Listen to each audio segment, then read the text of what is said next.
ಅಂದ್ರೆ ನಿಮ್ಮ ಮಾತಿನ ಅರ್ಥ? ಆ ಬಡ ಬಿಕಾರಿ ಸುಶಾಂತ್ ತನ್ನ ಎಲ್ಲ ಸ್ನೇಹಿತರನ್ನ ಒಟ್ಟುಗೂಡಿಸಿ ಪ್ರತಿ ಹಳ್ಳಿಗೂ ಹೋಗಿ ನಿಮ್ಮ ವಿರುದ್ಧ ಅಪಪ್ರಚಾರ ಮಾಡಿದ್ದಾನೆ. ನಮ್ಮ ವಿರುದ್ಧ ಪಕ್ಷಕ್ಕೆ ಸಪೋರ್ಟ್ ಮಾಡಿದ್ದಾನೆ. ಅದಕ್ಕೆ ನಿಮ್ಮ ರಾಜಕೀಯ ಜೀವನಕ್ಕೆ ಸೋಲಾಗಿದೆ. ಅಷ್ಟೇ ಅಲ್ಲದೆ ಆ ಎಸ್ಪಿ ಕೂಡ ಅವರಿಗೆ ಬೆಂಗಾವಲಾಗಿ ನಿಂತಿದ್ದಾನೆ.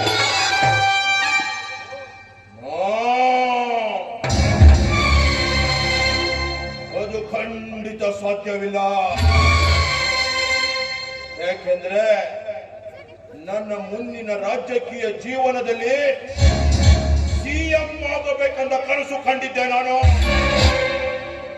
ನನ್ನ ಕನಸನ್ನ ನುಚ್ಚು ನೂರು ಮಾಡಿದ ಯಾರೇ ಆಗಿರಲಿ ಅವರ ಜೀವನನ ಸರ್ವನಾಶ ಮಾಡದೆ ಬಿಡಲು ಈ ಕಲಿಯುಗದ ನರ ರಾಕ್ಷಸ.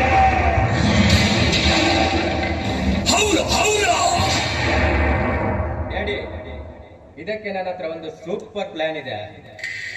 ಆ ಬಡ ಬಿಕಾರಿ ಸುಶಾಂತ್ ತನ್ನ ತಂಗಿಯ ಓದಿಗಾಗಿ ನಮ್ಮ ಹತ್ರ 1 ಲಕ್ಷ ಹಣ ಪಡೆದಿದ್ದಲ್ವೇ, ಅದೇ ಸಾಲಕ್ಕೆ 10ರಷ್ಟು ಬಡ್ಡಿ ಸೇರಿಸಿ ಅವನ ಎಲ್ಲ ಆಸ್ತಿಯನ್ನು ಸ್ವಾಹ ಮಾಡಿ ಅವನನ್ನು ಹಾಗೂ ಅವಳ ತಂಗಿಯನ್ನು ಮನೆಯಿಂದ ಹೊರದಬ್ಬಿದರಾಯಿತು. ವೆರಿ ಗುಡ್ ಐಡಿಯಾ ಮೈ ಸನ್, ವೆರಿ ಗುಡ್ ಐಡಿಯಾ. ಪಾರ್ಟ್ನರ್, ನಾವು ಕೂಡ ಅಷ್ಟೇ ಕೇರ್ಫುಲ್ ಆಗಿರ್ಬೇಕು. ಯಾಕೆ ಅಂದ್ರೆ ಈಗ ಬಂದಿರೋ ಹೊಸ SP ತುಂಬಾ ಸ್ಟ್ರಿಕ್ಟ್ ಆಗಿ, ಮೇಲಾಗಿ ನಿಮ್ಮ ಬಗ್ಗೆ ಎಲ್ಲ ಕಡೆನೂ ಗುಪ್ತವಾಗಿ ಎಂಕ್ವೈರಿ ಸ್ಟಾರ್ಟ್ ಮಾಡಿದ್ದಾನೆ.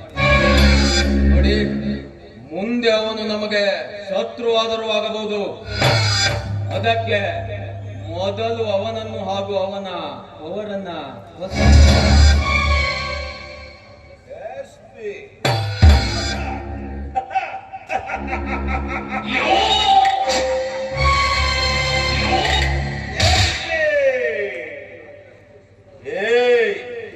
ಈ ಆದಿರಾಜನನ್ನ ಜೀವನದಲ್ಲಿ ಆದಷ್ಟು ಪೊಲೀಸ್ ಅಧಿಕಾರಿಗಳನ್ನ ನೋಡಿಲ್ಲ. ಪೊಲೀಸ್ ಅಧಿಕಾರಿಗಳೇ ಈ ನನ್ನ ಕೈ ಬೆರಳ ಮೇಲೆ ಗಿರಿಗಿರಿಗಿರಿಗಿರಿಗಿರಿಗಿರುವಾಗ ಆಫ್ಟರ್ ಆಲ್ ಅವನೊಬ್ಬ SP ಅಂತ ಕಡೆಗಣಿಸದಿರಿ. ನಿಮ್ಮ ಒಳ್ಳೆಯದಕ್ಕೆ ಹೇಳ್ತಾ ಇದ್ದೀನಿ.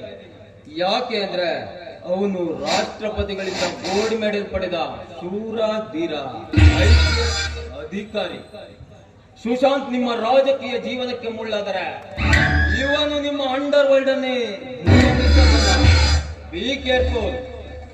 ಡ್ಯಾಡಿ, ಪ್ರತಿಯೊಬ್ಬರಿಗೂ ಒಂದೊಂದು ವೀಕ್ನೆಸ್ ಇದ್ದೇ ಇರುತ್ತದೆ. ಆ SP ವೀಕ್ನೆಸ್ ಏನು ಅಂತ ಕೇಳಿದೋ ಅವನನ್ನ ನಾನು ಚಟ್ಟ ಕಟ್ಟಿದೆ. Very good. ಮೊದಲು ಆ ಕೆಲಸನ ಮಾಡು, ಮುಂದಿನದೆಲ್ಲ ನಾನ್ ನೋಡ್ಕೊಳ್ತೀನಿ. ಅಂದಹಾಗೆ ಮುಂದಿನ ವಾರ ನಮ್ಮ ಮಾಲ್ ಬರ್ತಾ ಇದೆ. ಗೋಡನ್ನಲ್ಲಿಡೋದಾ ಅಥವಾ ಡೈರೆಕ್ಟ್ ಆಗಿ ಸೇಲ್ ಮಾಡೋದಾ ಅಂತ ಗೊತ್ತಾಗ್ತಿಲ್ಲ. ಒಂದ್ ವೇಳೆ ರೈಡ್ ಮಾಡಿದ್ರೆ ಕೋಟ್ಯಾಂತರ ರೂಪಾಯಿ ಮಾಲ್ ಲಾಸ್ ಆಗುತ್ತೆ. ಹೇಳಿ, ಅದನ್ನ ಒಳಗಡೆ ಕೂತು ಮಾತಾಡೋಣ.